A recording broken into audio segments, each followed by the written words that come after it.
Yes, నా పర్సనల్గా నేనైతే ఒకటి చెప్పాలనుకుంటున్నా. ఎందుకంటే ఇలాంటి ఇన్సిడెంట్ జరిగితే రేపు పొద్దున ఎవరికి భయం ఉండదు. ఇప్పుడు ఏదో ఒక 2 ఏళ్ళు 3 ఏళ్ళు వాళ్ళని జైల్లో పెట్టేసి 2 ఏళ్ళు 3 ఏళ్ళ తర్వాత వదిలేస్తే ఎందుకంటే రేపు పొద్దున ఇలాంటి ఇన్సిడెంట్ ఇంకా ఎక్కువ అవుతాయి. ఇప్పుడు మైనర్లే ఇప్పుడు ఇట్లా చేస్తే అవేర్నెస్ అండి, నేను ఒకటే చెప్పాలనుకుంటున్నాను ఏంటంటే పిల్లలకు అవేర్నెస్ లేదు. ఏదో చూసేసి చంపేస్తే అయిపోతుంది, అడ్డు తొలగించుకుందాము, మదర్ అడ్డు ఉంది, నా జల్సాలకి నా సంతోషాలకి మా మదర్ అడ్డు ఉంది, నేను ఏమని చంపేస్తా అన్నట్టు ఆ అమ్మాయి ఆలోచించింది. బట్ దాని కాన్సిక్వెన్స్ అంటే పరిణామం ఏంటి ఉంటుంది అనేది ఆలోచించలేదు. అంటే చంపేస్తే ఇట్లా జైలు శిక్ష పడుతుంది, జైల్లో ఉండాలి, ఇన్ని ఇయర్స్ పడుతుంది, మేబీ చెప్పలేము, లైఫ్ ఇన్ ప్రిజన్మెంట్ పడవచ్చు, లైఫ్ మొత్తం అందులోనే ఉండొచ్చు, ఇలాంటివి అవేర్నెస్ లేదు, అంటే ఆ నాలెడ్జ్ అనేది లేదు అని మాత్రం నాకు అర్థమవుతుంది. సో ఈ బాధ్యత ఎవరిదంటే పేరెంట్స్ది. పిల్లల వాళ్ళ ప్రవర్తన ఎట్లుంది ఏంటని చెప్పి పేరెంట్స్కి ఎప్పటికప్పుడు పిల్లల్ని వాచ్ చేస్తూ ఉండి మంచి చెడులు చెప్పుకుంటూ వెళ్ళాలి. స్కూల్స్ బాధ్యత కూడా ఉంది, స్కూల్లో కూడా నాలెడ్జ్ అనేది ఇవ్వాలి, ఇట్లాంటివి ఇట్లుంటాయి, దీన్ని చేస్తే ఇలా కాన్సిక్వెన్స్ ఉంటుందని చెప్పేసి. టీచర్స్ది అందరిది బాధ్యత, సొసైటీలో ప్రతి ఒక్కరికి బాధ్యత ఉంది. సో పిల్లలు అనేది ఇప్పుడు మనం ఎట్లా మౌల్డ్ చేస్తే వాళ్ళు అట్లా మౌల్డ్ అవుతారు. చిన్నప్పటి నుంచి కూడా మన పిల్లల్ని ఎలా మౌల్డ్ చేస్తే అలా అంటే ఒక మట్టి ముద్దలాగా వాళ్ళని ఎట్లా మౌల్డ్ చేస్తే అట్లా తయారవుతారు. సో చిన్నప్పటి నుంచి జాగ్రత్త పెంచుకోవాలి, వాళ్ళ బిహేవియర్ ఎప్పుడప్పుడు వాచ్ చేస్తుండాలి. బిహేవియర్లో ఏమైనా చేంజెస్ వస్తే మాత్రం వెంటనే ఒక డాక్టర్ దగ్గర తీసుకొని వెళ్ళాలి, అంటే సైకాట్రిస్ట్ దగ్గర, డాక్టర్ అంటే సైకాట్రిస్ట్ దగ్గరికి వెళ్ళి వాళ్ళ బిహేవియర్ చేంజెస్ ఏంది, ఇట్లా ప్రవర్తిస్తున్నారని చెప్పి చూపించుకోండి. అండ్ ఏదైనా సరే పిల్లలకి ఎట్లా అంటే టూ మచ్ స్ట్రిక్ట్గా ఉండి టూ మచ్గా రెస్ట్రిక్ట్ చేసి టూ మచ్గా పనిష్ చేసినా కూడా పిల్లలు పెద్ద అయిన తర్వాత చాలా అంటే వేరే రకంగా సిక్కు తయారవుతారు. ఏదైనా ప్రేమ చెప్పి అర్థమయ్యేటట్టు చెప్పుకొని పిల్లలకి ఎప్పుడో పెంచడం కరెక్ట్. ఇంకా దరిద్రపు గొట్టు ఆ కేసు గురించి కూడా మాట్లాడడం నాకు అంత ఇష్టం లేదు. ఎందుకంటే నా మనసు సహించట్లేదు, ఒక తల్లిని తన కూతురే చంపింది అంటే దాని గురించి మాట్లాడడం కూడా వేస్ట్ అనిపిస్తుంది. అంటే మాట్లాడాలి, ఎందుకంటే జనాలకు అవేర్నెస్ రావాలి. ఈ ఇన్సిడెంట్ నా ప్రాబ్లం ఏంటో తెలుసా, ఒకటి ఏదైనా వినిపించింది అనుకోండి ఈ మధ్యలో, అలాంటిది అదే కేటగిరీలో ఇంకా ఫుల్ కేసెస్ వినిపిస్తూ ఉన్నాయి. ఇప్పుడు ఎగ్జాంపుల్ ఒక లవర్తో కలిసి వైఫ్ హస్బెండ్ని చంపడం ఒకటి వినిపించినప్పుడు ఫస్ట్ టైం విన్నప్పుడు ఎలా అనిపించింది, అసలు ఏంట్రా బాబు ఏం జరుగుతుంది ప్రపంచంలో అని అనిపించింది. ఆ తర్వాత గమనించండి దానిలాగా ఆ ప్యాటర్న్లో ఎన్ని కేసెస్ విన్నా, ఒక 10-15 వింటానే ఉన్నాను. ఇన్స్టాగ్రామ్ ఓపెన్ చేసిన, ఫేస్బుక్ ఓపెన్ చేసిన, న్యూస్ ఛానల్ ఓపెన్ చేసిన, హైలైట్ చేసి చూపించేది ఏంటంటే ఒక వైఫ్ వాళ్ళ ప్రీవియస్ లవర్ లేకపోతే ఎగ్జిస్టింగ్ లవర్తో హస్బెండ్ చంపడం. ఎగ్జాక్ట్లీ. ఈ రోజు కూడా ఇప్పుడు ఇంత ముందు కూడా ఒక 2 hours బ్యాక్ కూడా ఒక ఇన్సిడెంట్ అయింది. వాళ్ళ వైఫ్ హస్బెండ్తో కలిపి చంపేయడం, హస్బెండ్ని చంపేయడం లవర్తో కలిసి, అది కూడా స్క్రూ డ్రైవర్తో రోడ్డు మీద. సో ఇలాంటి ఏంటంటే ఒకటి అయితే రకరకాలుగా అదే సిమిలర్ ప్యాటర్న్లో మళ్ళీ వినిపిస్తూ ఉన్నాయి. నాకు అర్థం కాని విషయం ఏంటంటే మరి అలాంటి ఎన్నో అవుతున్నాయి, బట్ ఇది అయింది కాబట్టి ఇవన్నీ హైలైట్ చేస్తున్నారా, లేకపోతే ఒకరిని చూసి మిగతా వాళ్ళు నేర్చుకొని అదే ప్యాటర్న్ అందరు చేస్తున్నారా, సొసైటీకి ఏం మెసేజ్ ఇద్దామనుకుంటున్నారు నాకు అర్థం కావట్లేదు. నా భయం ఏంటంటే ఇట్లాంటి ఇన్సిడెంట్స్ మళ్ళీ రిపీట్ అవ్వద్దంటే ఏంటంటే వీళ్ళకి మీడియా త్రూ కోర్టులో కూడా ఫాస్ట్ డిస్పోజల్, ఈ కేసు ఫాస్ట్ డిస్పోజల్ అయ్యి ఆ అమ్మాయి తొందర శిక్ష పడాలి, ఆ అమ్మాయి కానీ అబ్బాయి కానీ తొందర శిక్ష పడితే మిగతా వాళ్ళు భయంతోనే చేయకుండా ఉంటారు. ఫస్ట్ థింగ్ మీడియా కూడా డ్యూటీ ఏంటంటే ఈ ఎవరైతే మైనర్స్ ఉన్నారో వాళ్ళందరికీ నాలెడ్జ్ ఇవ్వడం, ఇట్లాంటి చెయ్యొద్దు, చేస్తే ఇట్లా కాన్సిక్వెన్స్ ఉంటుందని చెప్పేసి టీవీలో చేయడం, ఇలాంటి నాలెడ్జ్ అవేర్నెస్ అనేది పిల్లలకు చెప్పడం. సో ఇవన్నీ చేస్తే తప్ప ఇవి ఆగవు. సో ఇలాంటి మళ్ళీ రిపీట్ కావద్దు ఇన్సిడెంట్ అని చెప్పేసి నేను అనుకుంటున్నాను. Exactly madam, same. ఇక మనం కమింగ్ టు సబ్జెక్ట్, ఇప్పుడు సబ్జెక్ట్లో మాట్లాడుకుంటే ఈ మధ్యకాలంలో మనం చూస్తే మైనర్స్కి మీరు అన్నట్టుగా భయం లేకుండా పోయింది. తేలిగ్గా ఇలాంటి గొడవల్లో కానీ ఇలాంటి హత్యలకు సంబంధించిన దాంట్లో కానీ మనం రీసెంట్గానే చూసాం. ఒక 1 year బ్యాక్ అనుకుంటా ముచ్చుమర్రి ఇన్సిడెంట్లో 3 మైనర్లు కలిసి ఒక అమ్మాయిని తీసుకెళ్ళి అక్కడ అమ్మాయిని ఇది చేసి, ఎక్కడ ఈవెన్ ఇప్పటిదాకా కూడా ఆ కేసు కన్క్లూజన్కి రాలేదు. ఇప్పుడు కూడా ఏమైంది, ఆ కేసు ఎండ్ అయిందా అనేది కూడా తెలియట్లేదు. ఈజీగా ఇట్లా ప్రభావితులు అవుతున్నారు, ప్రమాదాల్లో పడుతున్నారు మైనర్స్. దీని మీద మీ అభిప్రాయం ఏంటి మేడం? నాకైతే ఇంటర్నెట్ ప్రభావం నేనైతే క్లియర్ చెప్తున్నా. అంటే నేను కరెక్ట్ కావచ్చు, కరెక్ట్ కాకపోవచ్చు, దీనికి చాలామంది అబ్జెక్షన్స్ ఉండకపోవచ్చు. బట్ నేను చేసుకున్న నా అనాలిసిస్ ప్రకారం నాకున్న నాలెడ్జ్ బట్టి నాకు అనిపించేది ఏంటంటే సోషల్ మీడియా ఎఫెక్ట్ బాగుంది, మూవీస్ ఎఫెక్ట్ బాగుంది. ద సేమ్ టైం ఇంట్లో పేరెంట్స్ పెంచే విధానం కూడా వీళ్ళ ఎఫెక్ట్. అది లేదు ఎఫెక్ట్, అరే ఏంటి మేము బాగానే పెంచాం మా పిల్లలు ఇట్లా అయినారో అంటే నేను ఒప్పుకోను. ఎందుకంటే అట్లీస్ట్ 10-20% మాత్రం పేరెంట్స్ ప్రభావం ఖచ్చితంగా పిల్లల మీద ఇంపాక్ట్ ఉంటుంది. ఆ పేరెంట్స్ అనేవాళ్ళు ఎట్లున్నారు, దాన్ని బట్టి పిల్లలు అనేది పెరుగుతారు. వాళ్ళు ఎన్వైరన్మెంటల్ ఎలాంటి ఎన్వైరన్మెంట్లో పెరిగినరు అనేది will definitely effect the children. So ఆ పేరెంట్స్ పెంపకం, తిరిగే ఫ్రెండ్స్, సోషల్ మీడియా, ఇప్పుడు వచ్చే మూవీస్ అయితే దరిద్రం. అసలు అది మూవీసే అనద్దు.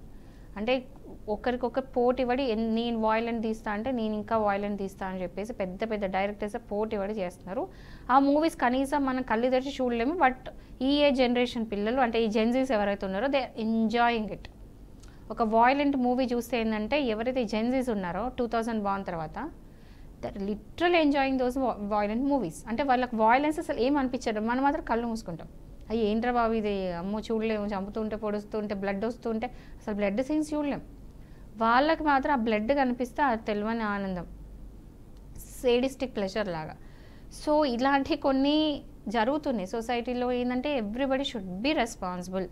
అందరూ కూడా ప్రతి ఒక్కరూ ఒక సిటిజన్ ఇండియాలో పుట్టినప్పుడు రెస్పాన్సిబుల్ ఉండండి. ఇట్లాంటి ఎంకరేజ్ చేయొద్దు. పిల్లలకు కూడా ఒకటి ఉంటుంది లిమిట్, 18 దాటితే తప్ప అట్లాంటి మూవీస్ చూడొద్దు. ఏ సర్టిఫికేట్ ఉంటుంది, బట్ స్టిల్ కొన్ని థియేటర్స్ అలౌ చేస్తాయి. సో ఇలాంటి ఎంకరేజ్ చేయకుండా ఓటీటీలో కూడా కొన్ని రెస్ట్రిక్షన్స్ పెట్టేసి పేరెంట్స్ కూడా వాచ్ చేస్తూ ఉండండి. ఇంకొకటి డార్క్ వెబ్ అనేది ఒకటి ఉంటుంది, మీకు వినే ఉంటారు. డార్క్ వెబ్లో ఎట్లా అంటే నేను చూస్తూ ఉన్నాను. అంటే ఒక 2-3 years బ్యాక్ కూడా ఈ కేమ్ అక్రాస్ అ ఇన్సిడెంట్.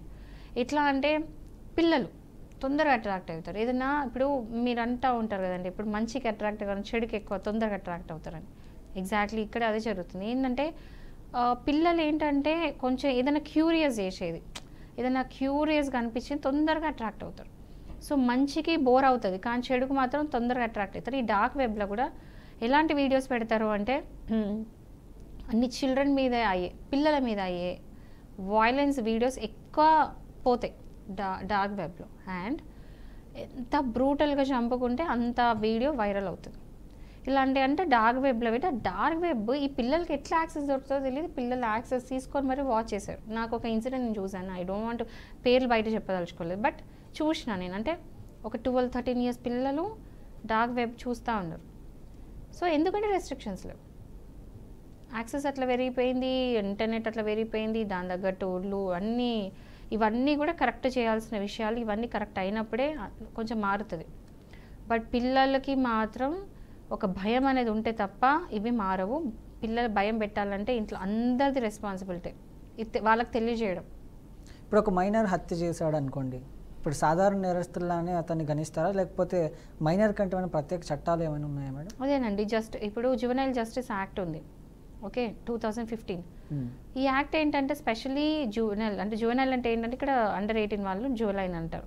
సో వీళ్ళకి సంబంధించి ఏంటంటే ఒకవేళ వాళ్ళకి 15 years బిలో అంటే ఏదైనా మామూలుగా చేసేది అనుకోండి, ఏదైనా క్రైమ్, ఈ బోర్డ్ అంటే జువెనైల్ జస్టిస్ బోర్డ్ అనేది ఉంటుంది. సేమ్ కోర్ట్ ఎట్లుంటుందో వీళ్ళకి ఒక బోర్డు ఉంటుంది. ఆ బోర్డులో ప్రొసీడింగ్స్ అయితే కేసు నార్మల్గా కోర్టులో ఎట్లా నడుస్తుందో అట్లనే ఇక్కడ కూడా నడుస్తుంది.